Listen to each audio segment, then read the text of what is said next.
Hi,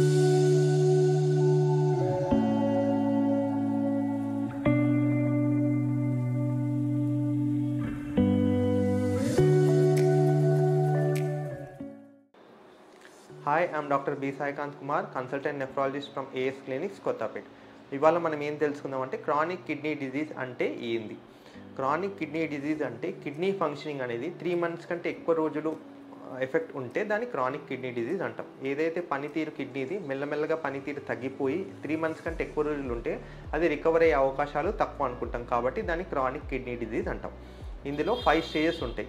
ఆ stages అనేది మన కిడ్నీ ఫిల్టర్ చేసే రేటు ప్రకారం డివైడ్ చేయబడుతుంది. స్టేజ్ 1 అంటే కిడ్నీ ఫిల్టరేషన్ కొద్దిగా బాగున్నట్టు, స్టేజ్ 5 అంటే కిడ్నీ ఫిల్టరేషన్ సరిగా లేనట్టు. సో ఈ స్టేజ్ 1 నుంచి స్టేజ్ 4 దాకా మనం మెడిసిన్స్తోని ట్రీట్ చేసే అవకాశాలు ఉంటాయి. అంటే ఏ కారణాల వల్ల ఎఫెక్ట్ పడ్డదో ఆ కారణాలు ట్రీట్ చేస్తూ ఉండడం, దానివల్ల వచ్చే కాంప్లికేషన్స్ ఏవైతే ఉంటాయో అవి ట్రీట్ చేసుకుంటూ రావడం. స్టేజ్ 5లో ఏంటంటే మెడిసిన్స్ ద్వారా ఉండొచ్చు.